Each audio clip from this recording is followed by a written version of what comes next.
pledge allegiance to the flag of the United States of America and to the republic for which it stands, one nation, under God, indivisible, with liberty and justice for all.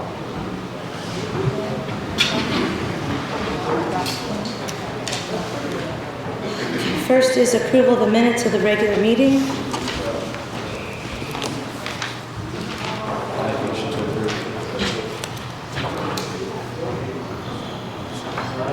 This is from the November 20th meeting. Curtis made a motion to approve. Is there a second? Second. John seconded. All in favor? All opposed? Motion carried.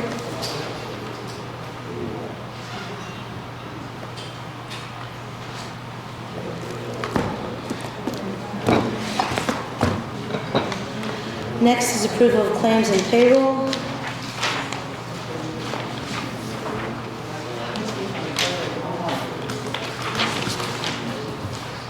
I make a motion to approve the Total of claims is $204,827.45. Payroll is $43,734.62. John made a motion to approve both. Is there a second? Second. Dan seconded. All in favor? All opposed? Motion carried. Okay, next is Main Street Brookville, Franklin County Community Foundation grant.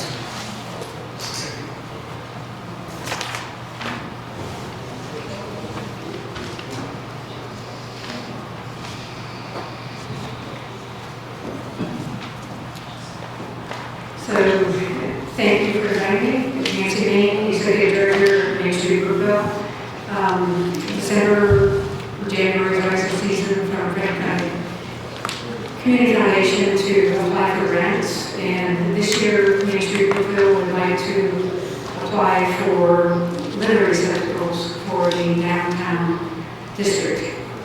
And just, we're looking at 8 receptacles to place throughout the town, 8 to 12 receptacles. And just wanted to ask for the Brookville Town Council's permission to be able to proceed with that grant request. Do you know how many we have currently? Right now, I believe there are 6. They are, the ones that are out there right now are probably around 30 or more years old. That are sitting on the street right now. It's either 5 or 6. Okay. When I was on the board when we bought those, and they were kind of embarrassing because about half the size they need to be. I'm So sorry, I didn't hear you. I said I was on the board when we bought those some 25 years ago, and they were about half the size of what they should have been. So I'm not opposed to upgrading a little bit. Is that a motion, Dan, to approve? Yes, I make that motion. Is there a second? second. All in favor? All opposed? Thank you. Good luck. One, and I apologize for this, one other quick addendum is that I did talk to Rocky about the, right? Am I saying the right name? Rocky is right there, yeah. Rocky, there he is. Yeah, I talked to that guy right there. Uh-huh. And about the litter receptacle that we're considering, and he gave 2 thumbs up. Yeah. Okay, thank you. Yep. Thank you. Next, we have Joanna Johnson, Memorial Box in the town park. Hi, my name is Joanna. Thank you for allowing me to come and speak tonight. I am coming tonight to ask for permission to be allowed to keep the memorial rocks that were placed in front of 2 trees that were planted recently in the park, in memory of my son Garrett and my brother Corbin. I had originally reached out to the board back in 2020 when they both had passed. I went to Brent Greeley and was advised then that no rocks, trees, or benches were no longer going to be placed in the park. I did not push the matter. However, Since then, there have been several other families who had the honor of being able to put a stone in place of in the park for their loved one. So I didn't push the matter. Feelings got hurt, was a little upset by it, but didn't push it. Well, I came back in September and from a rally in Washington, and just felt like I needed like my voice needed to be heard. So I came down and spoke with Gina at the administration building here. Was again advised no trees would be planted. They hadn't done that for years, nor benches or rocks. Again, I let her know then that I knew that was not correct because I knew of 4 families that I was aware of. So she had me in contact with Rocky. I reached out to Rocky, told him what I was going to do. He said that the only way that it would be approved was if we were replacing trees that were already dead and needed to be replaced at that time. I went down, me and my husband, we walked through the park, we found a location where there were like 2 trees that were dead, needed to be replaced. We went to Mark, I reached out to Rocky, told him we thought we had a location of 2 trees because we wanted them within walking distance of one another. He met us down there, said that was not where we had seen the trees, whereas closer to the river, and that was not an area that they replaced.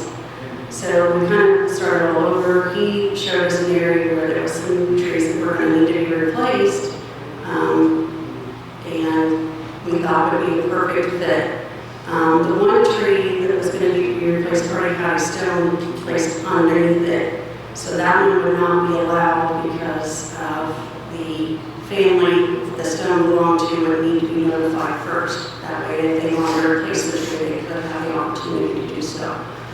But he did show us another area. 2 trees needed to be replaced. They were within walking distance. That was the location we picked. He's advised us we could go to White Acres or wherever we got a tree. We went to White Acres, purchased the trees. Fast forward 3 weeks, the trees finally got planted. We had the rocks in place the following week. This past Wednesday, I received a text message from Rocky saying that the rocks would need to be removed.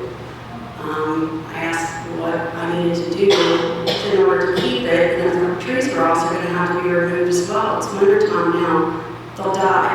We got all this money. He said that, they were not allowing anything, and so I said, well, can you give me some time? I'd like to go over to the board and talk to the board about it. He said, yes, he would give me that time before anything action would be taken. I reached out to Bridget on that same day, on Wednesday, this past Wednesday. She again advised me that no rocks, trees, or benches were going to be placed and haven't been placed for years. So I did my homework on yesterday and went through all of the town ordinances. And at no time have I seen anything where anything has been mentioned or approved for this to no longer take effect. I also went through all the meetings for all the way going back to 2018. A lot of reading. Nothing has ever been said. Nothing's ever come to vote. However, after I did all this research, I went down to the park and took a walk down to the park, just trying to, 1, clear my mind, and 2, talking to God and asking Him what I needed to do. When I came upon there, down in the softball, near the softball diamonds, there is a beautiful monument down there, monument stone, with 4 names on it, as well as a big boulder.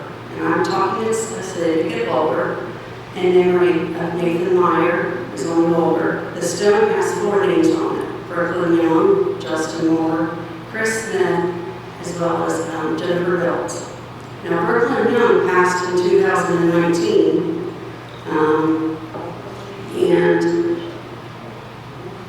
Nathan Moore passed in 2018. So we could all say that those were probably already taken place or in the works. However, those were not dedicated and not revealed until May 1st of 2022.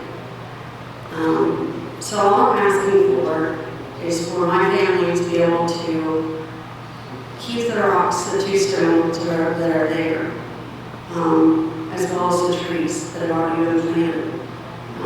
The expense, they were not cheap. The trees alone were over $100 a piece. The rocks were roughly weighed 170 a piece. I have a picture for reference, if anyone wants to see them. They just say memory, Garrett Thompson, for Museum Park. That's all I'm asking. I mean, there's been so many other families that have had the honor to be able to have that place.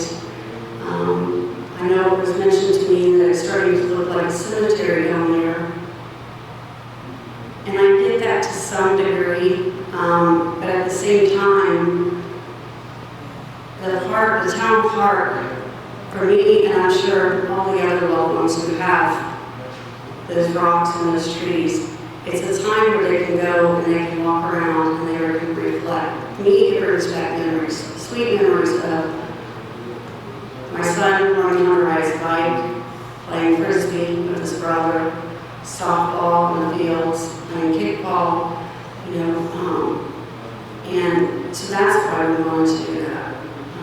And I'm just asking the town board to allow us that honor by keeping those rocks and those trees in their memory.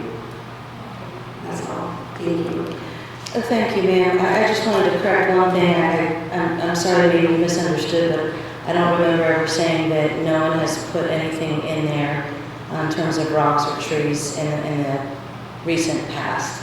So I'm sorry that you heard that, but that's definitely not what I said, because I know that there has been rocks put there lately. So I just wanted to correct the record for that particular thing. But as I reiterated with you on the phone, I too love the park just like every citizen in Brookville does. I think this board talked about this, but you're right, we've never actually voted on it, to stop putting more rocks and more memorial rocks and stuff in the park. Now, I think this might be a good time for that. I am definitely against it, only because I think if we allow one family, we should allow every family, and because otherwise it's not fair. And I'm against putting more and more steel, rocks, anything unnatural in the park, as I've voted many times since I've been on the board since January. So I can't tell you how sorry I am for your loss and your family members, for your pain that you're going through. I would like to stop putting more rocks in the park at this point. That's just me though.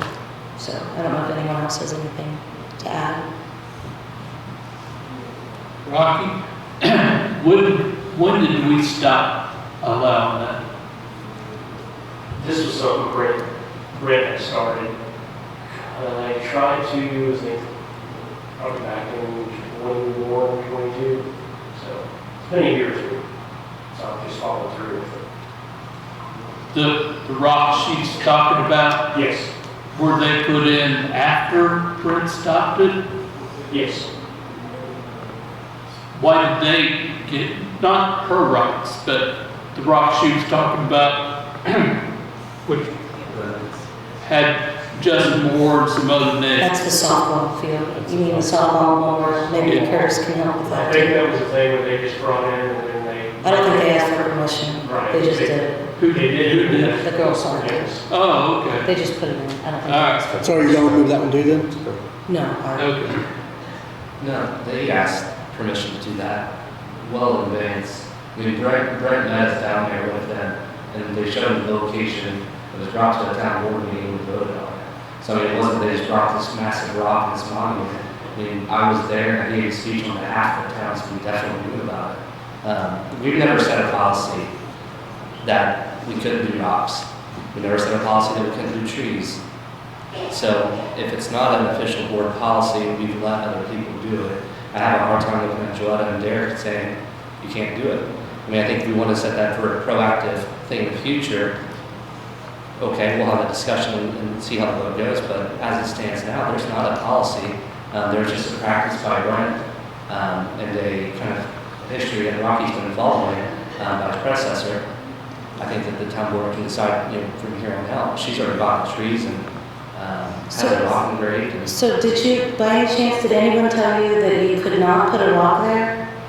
If you bought the tree, but you can't put a rock? The only advice that we got was that it could not look like a cemetery, because there is one family several families, as a matter of fact, that there are headstones down there. They're actually small headstones, and I'm not going to name any names because I don't feel like but there are stones, if you walk down, you'll see there's a rock, and then there's also a small headstone that's been placed. And we could not decorate the trees or put balloons, things of that nature. So you weren't told you couldn't put a rock there? No, we were advised that we could, we were told that when Brent, back in 2020, but then when we reapproached and we were given permission to put the trees. So rocky. I can show you what it looks like. What's with the trees? Are they dead or? The trees that, Turn your mic on. yes, the two trees that they put their trees in, we replaced that were dead trees. Okay, you approved that? Your board told her where these 2 trees are so she could replace them? Yes, I talked to her. So I think that she should be authorized to keep her trees and stone there. I Yeah, did trees, tell her yeah, that but we not weren't the allowed rocks. to. He told Yes. her she can't put the rocks there. But she can do the trees, is what he told me. I agree with Curtis on this. They're already there, they're engraved, you put money invested into it, and if you okay the trees, so the trees and the stones should be allowed to stay from this day forward. If you want to change the policy and make a policy, that's one thing. put that into a motion. Do you guys have any, hold on, do you guys have anything else? Dan? I think she should be allowed to put it on. Okay. I think if we're gonna make a policy against it, we have to be very clearly stating the dates effective, give him something that he can say, this is, why we do what we do, and because it does, we've got those metal markers down there. It is out of control to a point, and as named rocks become more popular, there's gonna be more, because that's what they get for funerals and things like that. So if we want to not do it anymore, maybe it's the first of the year, maybe it's give people January, something, or July. But I'm okay with her doing what she's doing. So if I need to, did you make a motion? Because I You wanna make a motion? I make the motion that we keep her stones and trees there, and if we want to make a policy, That's starting good. January. Well, hold on, let's just vote on hers. Okay. Okay, so Earl made a motion to Miss Joetta can keep her rocks and trees. Is there a second? Second. Curtis seconded. All in favor? All opposed? Motion carried 4-1. Okay. And then I would like to make a motion that Thank you, ma'am. I appreciate we it. get on next meeting's agenda to set a policy for this very thing. I'll second that. Huh? I'll second that. You wanna make a motion? Do you wanna talk about it now? I made a motion to have it on the agenda next To to Oh, publicize you don't it. need to make a motion. Okay. James will know I now. don't know all the rules yet. Okay. Next is health insurance renewal for 2024.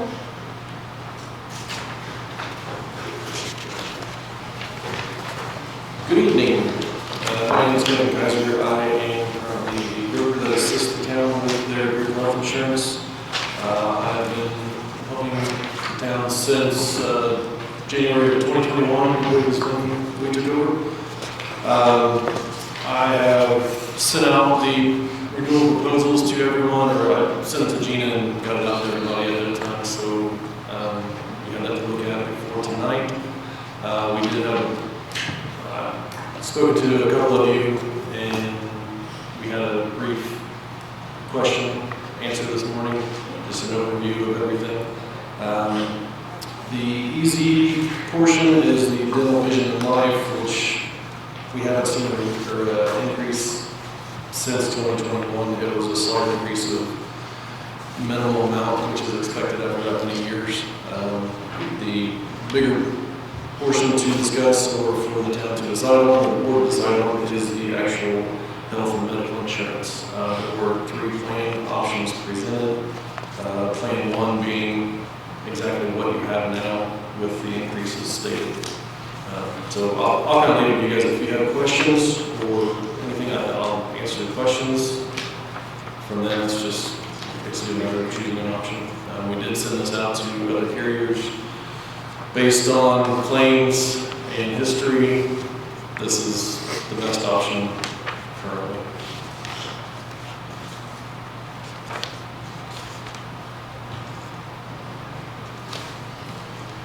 So just to put into perspective, so in 2021, when Kevin took over the health plan, the town was paying, would have been paying $433,847 for the premium, and an employee by themselves would have been paying $670.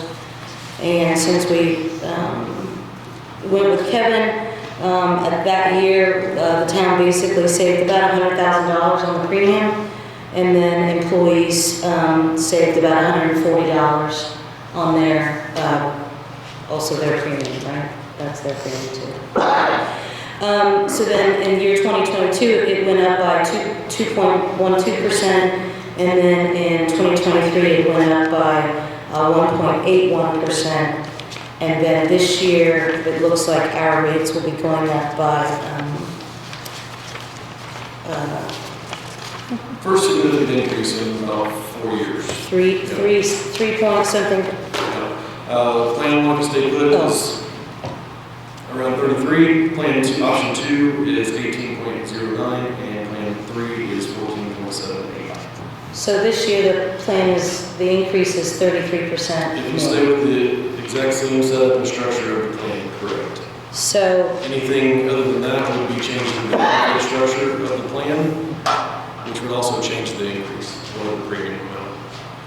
so a huge increase, but it looks like we're just now surpassing what the town You're paid. just now getting to the point of what you would have been paying 3 years ago. As I said, talking to Gina, we kind of laid that out over the first couple of years, just showing what we've helped you save. But yes, we've reached that point where we've caught up to what we saved on an annual basis. So we have a couple of choices to make tonight. We have choices between Plan 1, Plan 2, and Plan 3. So Plan 1 has the exact same benefits as we currently have in the town, and that would be the 33% increase in the town's premium. And then Plan 2, the individual deductible goes up by $500. And then so does the family deductible, up by $1,000, and the total out-of-pocket also, both of them increase. Plan 3 is also increased, that the employee would pay more, and instead of paying 80% co-insurance, they would pay 70% co-insurance. And so Plan 3, the employees pay considerable more, and the town pays considerable less. Plan 2 is employees pay a little bit more and the town pays a little bit less. And Plan 1 is the town pays more and the employees pay a little bit more. Right, and I didn't know how in-depth you wanted to go with this meeting. Just to clarify, on the co-insurance, Plan 1 and 2 are 80-20, that means the plan pays 80 and the minimum pays 20. Sorry, I missed that. Plan 3 is 70-30. So yes, the deductible and max out of pocket are really the only things that would change if you decide on another plan option. Everything else, co-pays, prescriptions, stays the same. It's really just about the deductible and max out of pocket, which, as you said, Bridget, the deductible would go $500 for an individual on Plan 2 and 3, and $1,000 for family on Plan 2 and 3, and the max out of pocket would go up to $8,550 for individual and $17,100, which is just under $3,000 for the year on family.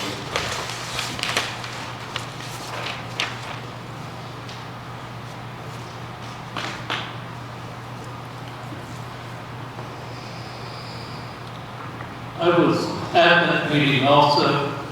And we talked a little bit about, we gave raise, and then if we tell the employees just out of blue that your costs are gonna go up, I think that's bad form. I believe that we ought to eat the cost this year, but we need to send out a letter to every employee saying that there's a big possibility that next year the deductibles are gonna go up. But this year, I think we need to honor our increase in pay and not make them pay anymore.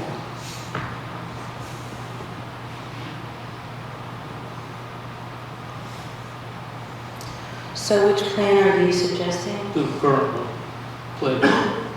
Plan number one? So plan number one, their new rate would still be going up. Plan one is exactly, as far as benefits, it stays exactly the same. The same It's still benefits, but premium their rate increases. goes up. Plan three, their rate barely goes up a little bit less. And I'm going to jump in and clarify this, or maybe you want to, Gina. They're referring to the employees' premium, what they pay, but they. Yeah. Yeah, it didn't go up. Yeah. The deductible. You're talking about the Just the deductible, I think. deductible, because. Right. The benefits, So the sorry. deductible and out of pocket would Hate change this for the stuff. employee, yes. I want Gina to answer that one, because that has nothing to do with me Right. or the carrier. Does math work out if we would cover the increase of deductible through a employer-funded? Is it still better math if we would go with option 2? So you have, I'm going to refer to Gina because that is, again, separate. You have a flexible spending account, correct? So I think we did that one year when Daryl Flushman was still here and in charge of this. He suggested the deductibles were so high for any unexpected claims, I think like emergency room visits, each employee got up to 1 or 2. We put like $1,000 for each employee into an HSA, and then anytime an employee had to use that emergency room visit. That was set up in years past, and as I said. Well, I guess what he's asking, would you recommend us doing that to cover the deductibles, or is that going to be a lot? I mean, It's 22 employees, correct? Isn't that- So Don't ask currently that. you Don't have ask that. 19. Okay. Ish. Yes. The reason it says 22 on there, Okay. there are some that have dropped off. They resigned. Okay. So we have, They have no claims, so it helps keep them on. so let's say 20 people on there, it's $500 extra deductible. The difference between option 1 and option 2 was what, 40,000? You're asking if you can basically give each employee an extra $500. That's what I'm saying. Go with option 2 You know. and fund 500 towards an FSA, towards that they can use towards a deductible. We get a better rate of 30,000, their deductible stays the same.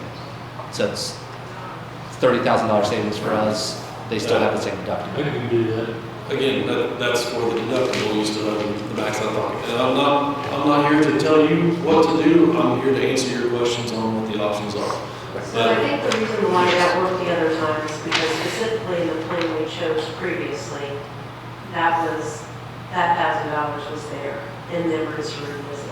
So I think that's why he said, we did the HSA, and anybody who used that was able. This, I don't know, I guess how are we saving, but we're still putting money into a, Because the difference between the 2 plans was 40,000 cost to the town. So if we fund 500, that's the extra deductible at 20 employees or 22 employees, it's still less than 40,000 by 30,000.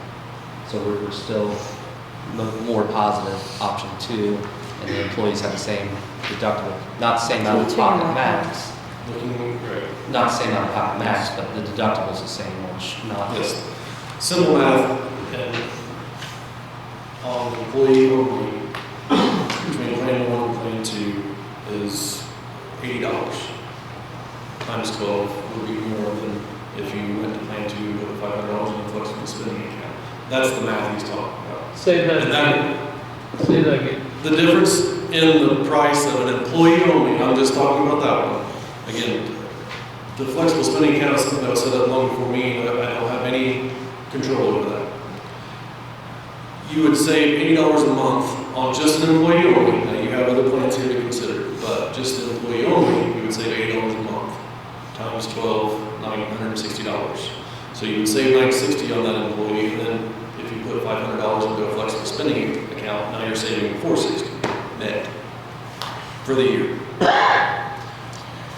That, again, is a mathematical option, but again, you have to consider the max out of pocket, and you have other plans to consider for the employee spouse, the employee child, and the family. In addition, Kevin, so last year, when we looked at our claims, it looks like the money that, maybe you should explain this since I don't know what the deductible is for an individual. But anyway, the claims between last year and this year, how we're You should have behind. two pages that look like this. Those two.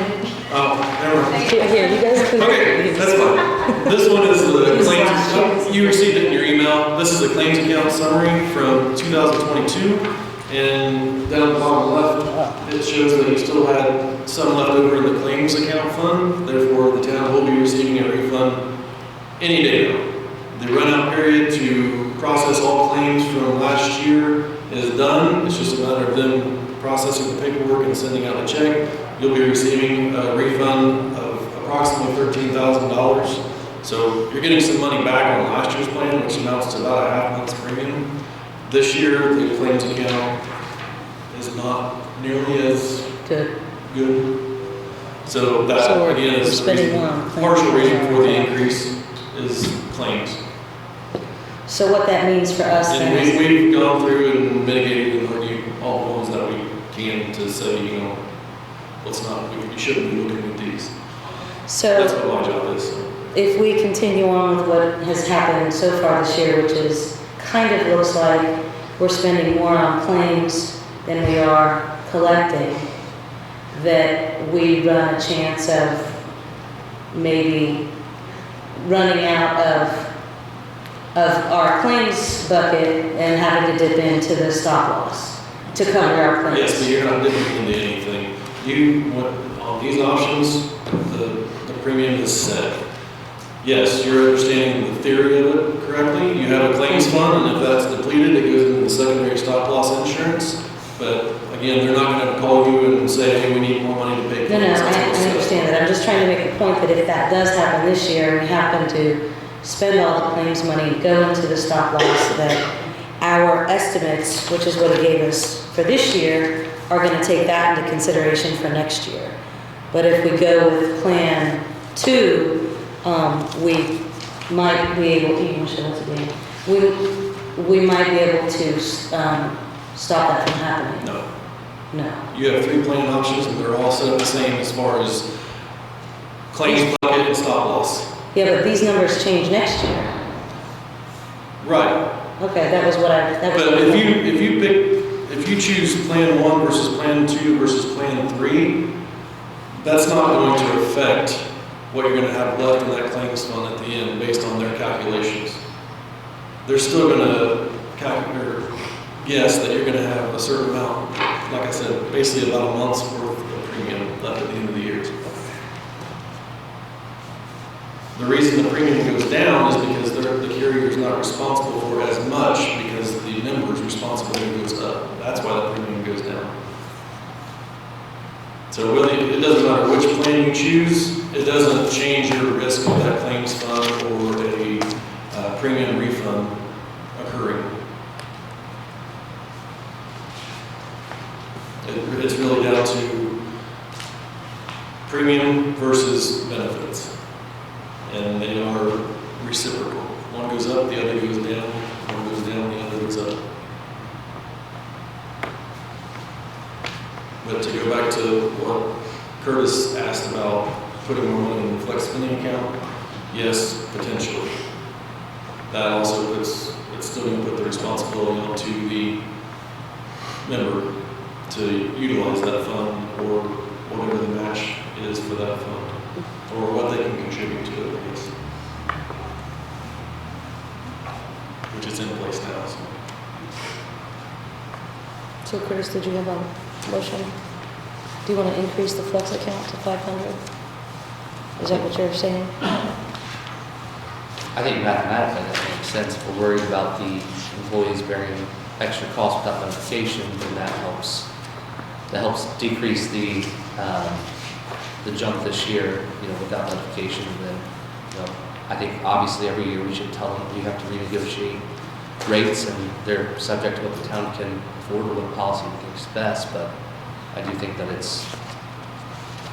Plan 2 makes the most option, so long as we're willing to give the employee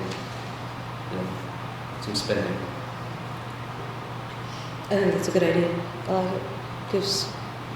Doesn't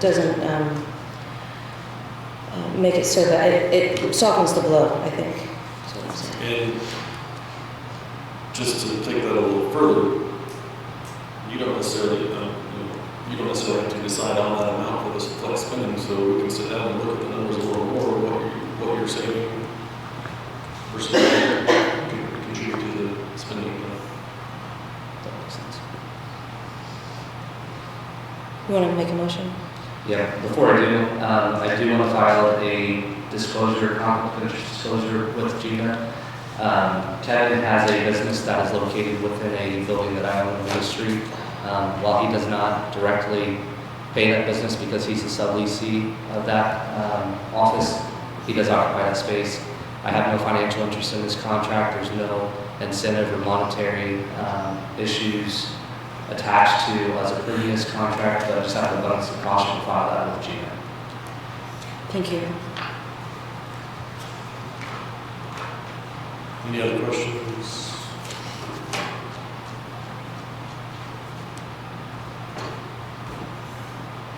Thanks, Kevin. So does anyone else want to make a motion, or are you going to vote? I'll make a motion. Okay. I'll make a motion to approve the Plan 2 as presented. Curtis made a motion to approve Plan 2 with an individual deductible of $3,500 and then a premium for the town of $307,105.56. Is there? Do you have to add on to that what we're going to do for the employees? Yeah.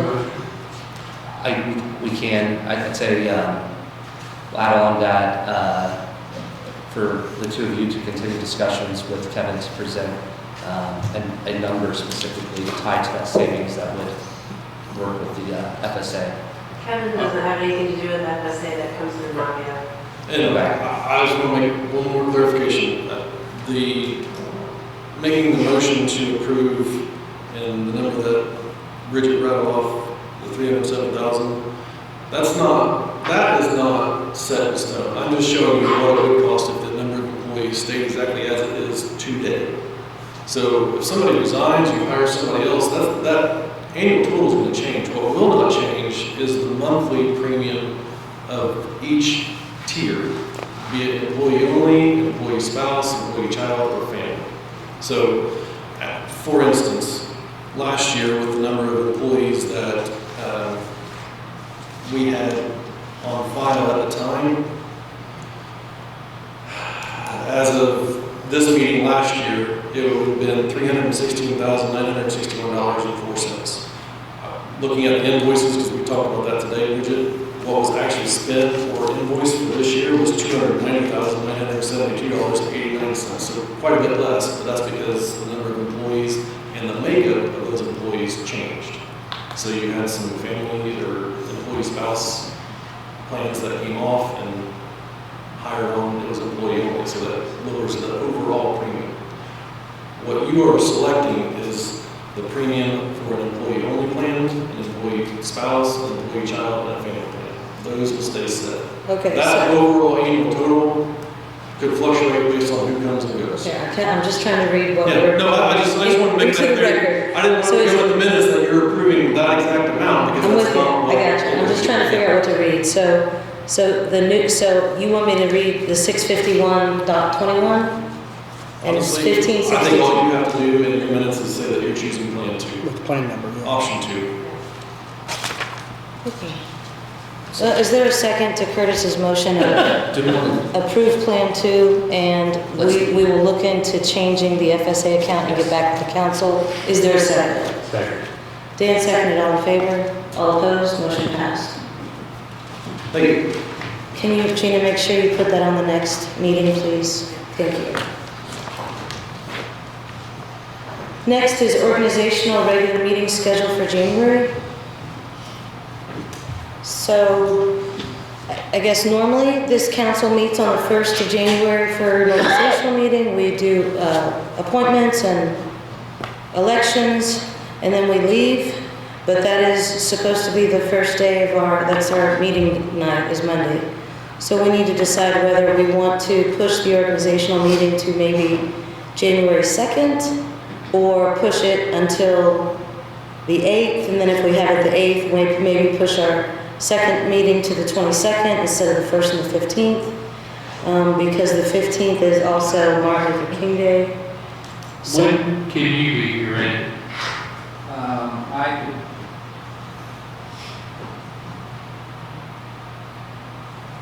I could do the 8th, I could not be able to do the 22nd. I can do I can do the 2nd also, I'm issue for the 2nd. The 2nd's not an issue for me. 8th's not an issue. what about the 16th? 16th, I have a commissioner's meeting at 5, but it shouldn't, probably jinxing myself. The 16th shouldn't be an issue.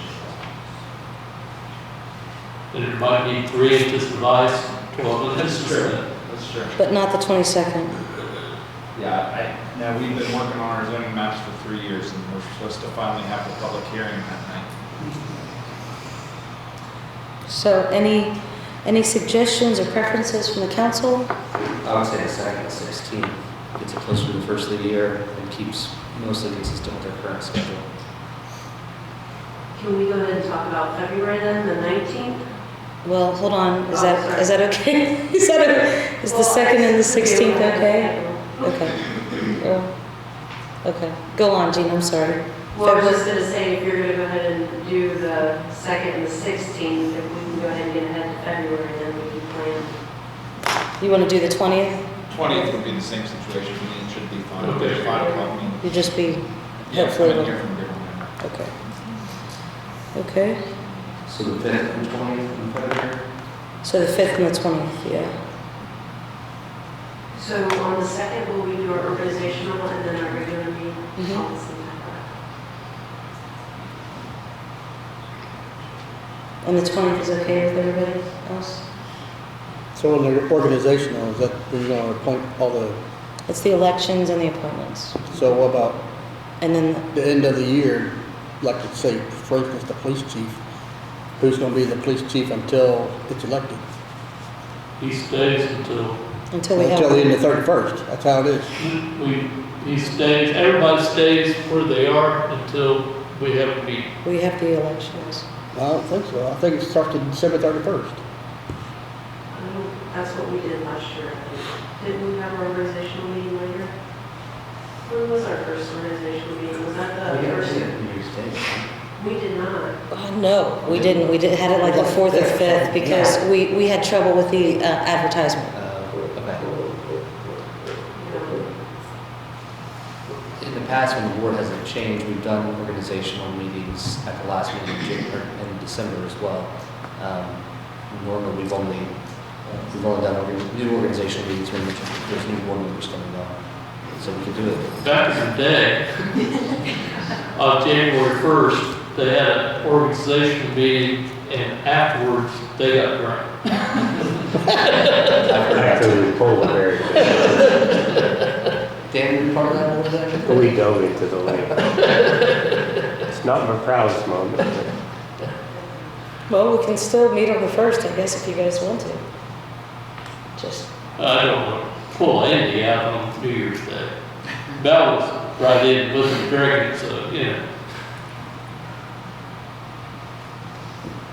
okay, so we're set for January 2nd and 16th, and then February 5th and 20th, and then the rest of the year it should be the first of, September. I'd volunteer to be designated driver, but I can't be responsible. yeah, September 2nd is also Labor Day, so Once we got you here. we can tentatively put September's first meeting on September 3rd, and then we'll be set. That should be it. Okay? Do we need a motion for meetings? What about October, what is, there's more. Columbus Day and Veterans Day? No, those are not the first and third. We've, Oh, thank you. no problem.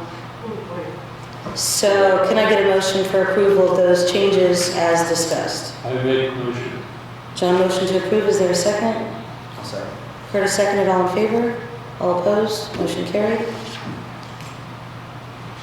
Next is West Rush repair quotes.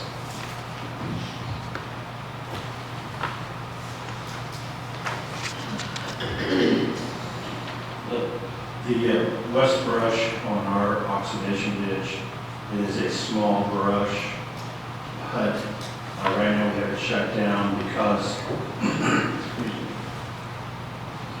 the one bearing is going out, and we're going to have a new shaft also. This brush has been in operation continuously since 1992 without any problems. So the price I have is for having a new shaft made, 2 bearings, and to have the labor to have it installed, which is $17,388.15. The only thing that's missing off that is the shipping for the bearings. And I'm not sure what that is at this time.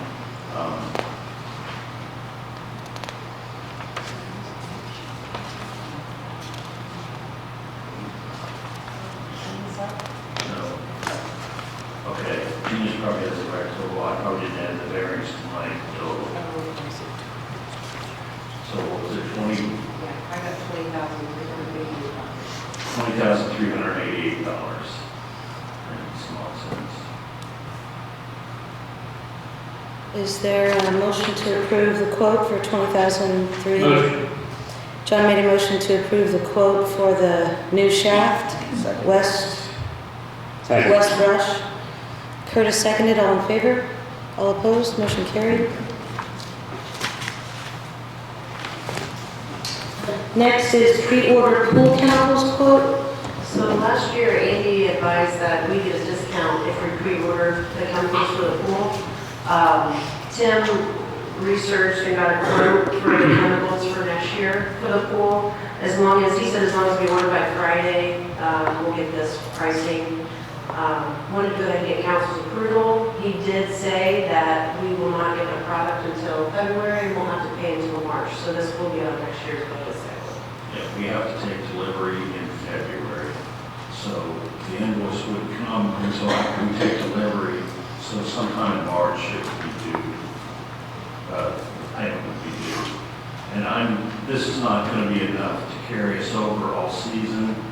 So I'm going to keep an eye on if we do get a discount by pre-ordering early versus they always say it's going up after the first of the year. Well, this pre-order has gone up $18 a bucket on the briquettes, so I'm not sure if this is a sales pitch or actually it's a savings. So I didn't order what we have about half of what we need.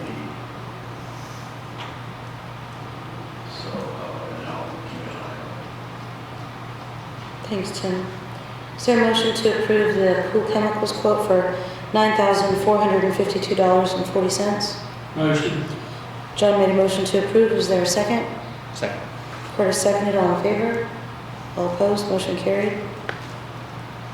Next is building permit 987 Michael House. This is at 421 East 5th Street for a garage, 40 by 24.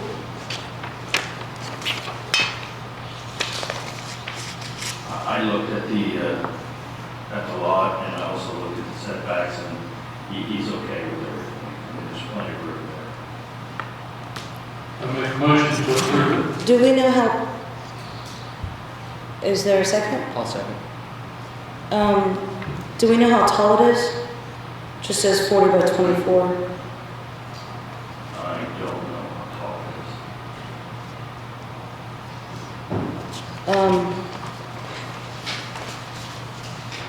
All in favor? All opposed? Motion carried.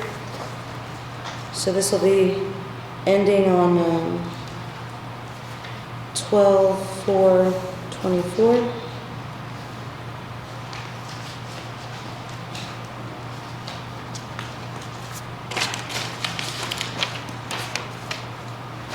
Next is SARPC rep for 2024.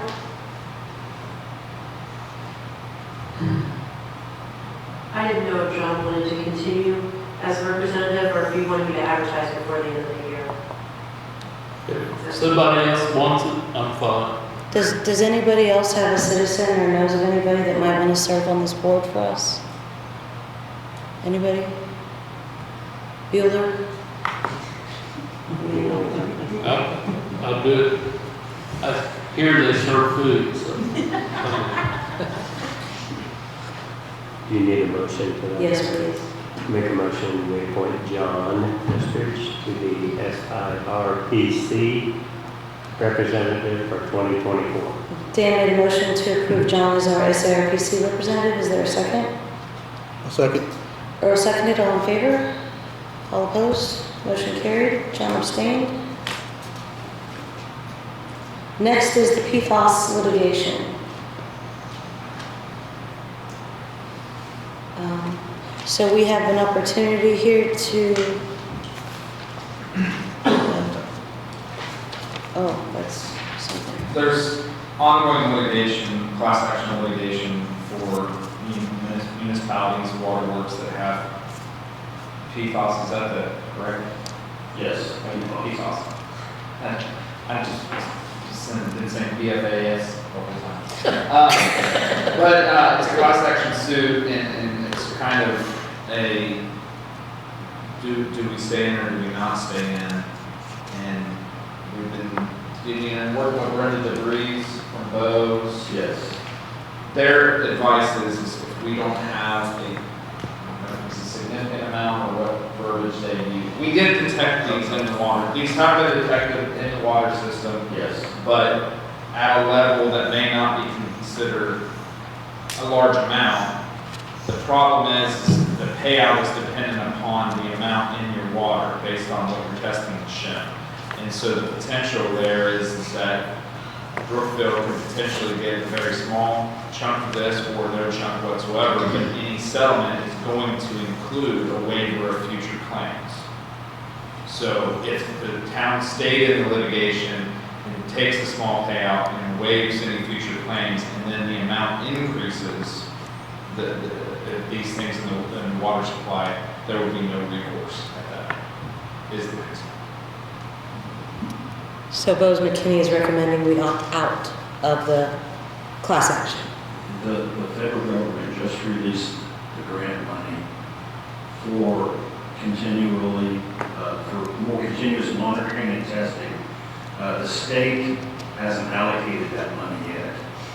I say that we step out of the litigation and then continually test, because it may go up, it may go down, I don't know, but if this is our only chance, I don't think that would be very high, because they're not even close to the health limits or anything, so I would like to continue monitoring the wells and testing, which is done through the grant at no cost to the town.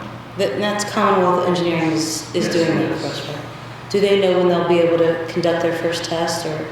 They haven't received the money, the state hasn't allocated the money yet. Oh, sorry, that's right. I Thank talked to Matt several days ago, and he said, or last week, and he said that as soon as they release the money, he will notify them. Okay. The state releases. Gotcha, thank you. So, And ultimately, really, it's good news. because it means you don't have a lot of this stuff in your water system ultimately. It's good news. Yeah. Right. So is there a motion about the PFAS litigation? PFAS. I make a motion to opt out. John made a motion to opt out. Is there a second? I'll second. Curtis seconded. Is there any more discussion? All in favor? All opposed? Thank you. So I guess, do we need to prepare something, or do we just put it in the minutes and we're good to go? Notify Brenda Okay. and Chris. Okay. The two people from those. Okay, email is fine. Yeah. Thank you. Next is the resolution 2023-6 for the Saltdale property transfer. So this is something we have to sign in order to start the process to transfer the Saltdale property into the town, according to the agreement that was signed, I guess that was last year. So the resolution authorizes the payment of the $50,000, which was what was in the interlocal agreement, and the acceptance of the property, and then the county would do a resolution to transfer the property, and then they could also do their equipment deed to effectuate the transfer. Any questions for Andy? I'll entertain a motion to approve the resolution. Make a motion. John made a motion to approve the resolution for the transfer of the property located on 9th and Mill, originally owned by the old state highway maintenance. Is there a second? Second. Dan seconded. Any more discussion? Was this the entire parcel, or did they parcel it off? Was there two parcels to begin with?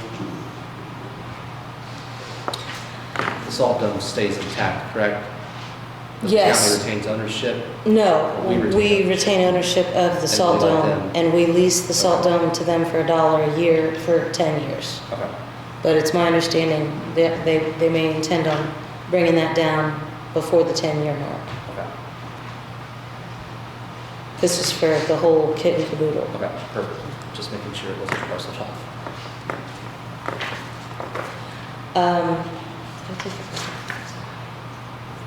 All in favor? All opposed? Motion carried. This is for all of us to sign.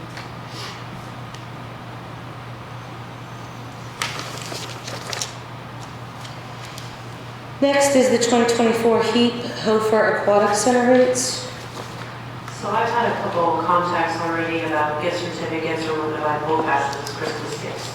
I would like council just to review the rates. They were increased last year, so I didn't know if you wanted to keep the same as last year. But I put the old rate schedule in front of you for your consideration. I think before Jess left, we talked about it. She said she just recommends to keep the same rates. Gina, do you agree with that? Okay.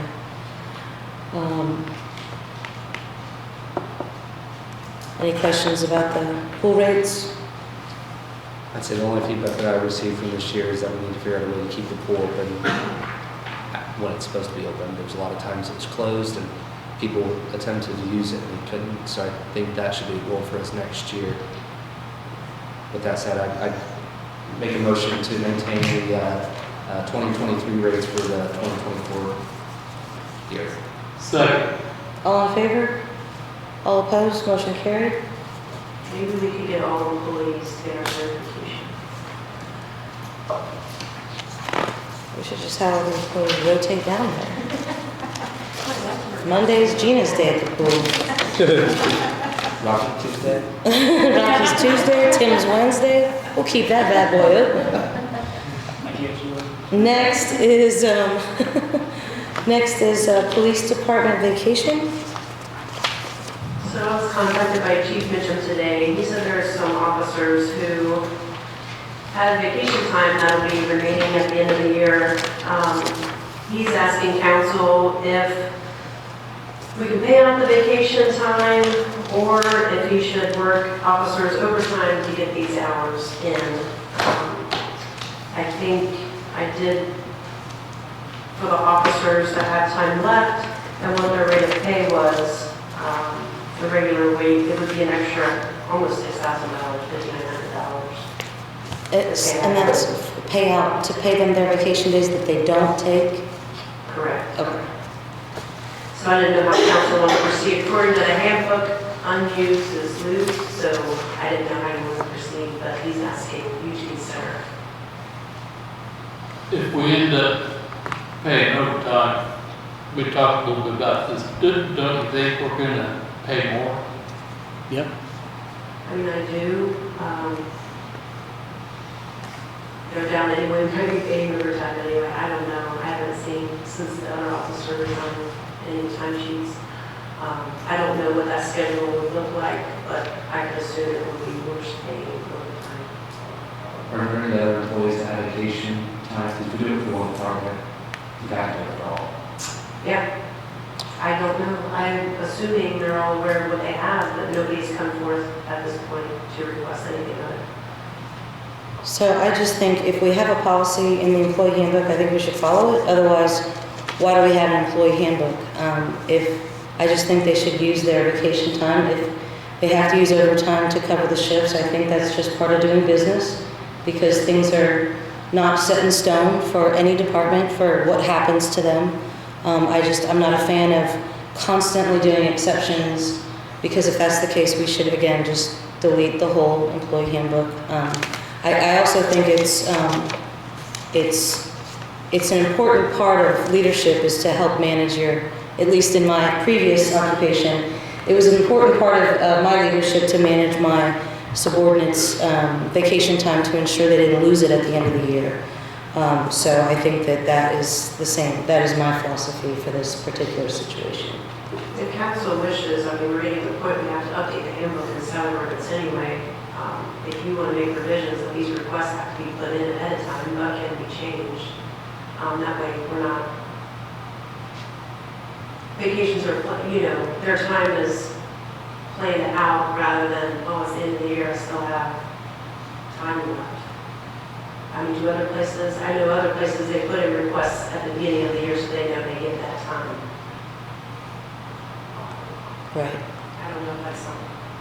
Definitely something that can be done in each department, I mean, manage your own employees if you want to, Rocky, if you want your guys to put in vacation at the beginning of the year, just when do you guys want to take vacation so we can manage it and everybody gets their time and nobody loses any and you have plenty of time to plan for it. I mean, they can all do that on their level. I just don't think it's something that should be brought up to the council. I think it's what the department head should do.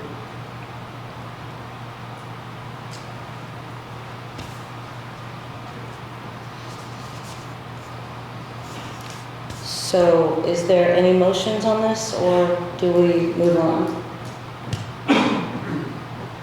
No motions. Who keeps those records? There's nobody to talk to. Who, if somebody calls in sick, are we sure that he gets back to this? The department heads keep the time cards, I think. For the police department. Essentially, the police department, they write on their timesheets, and then I deduct from their pay in our payroll system. So, and every week on their pay stubs, they see what they took and what's remaining. So these would be accurate numbers. Well, if there's As no, far as I'm concerned. if there's no motion, then I'll go to any comments from the public or any other public comments? Any other issues from the council? Be killed, right? I'm sorry. I do have one resignation letter to read. Danielle Brown, Officer Danielle Brown, has resigned. It says, Dear Chief Terry Mitchum, this letter represents my official notice of resignation for my position as a police officer with the Brookville, Indiana Police Department being made final on the 21st day of November 2023. I guess there's no reason to approve this resignation. I have accepted a position with another law enforcement agency in a different state with situations and some difficulties that have arisen in my hometown and with my family. I need to go back.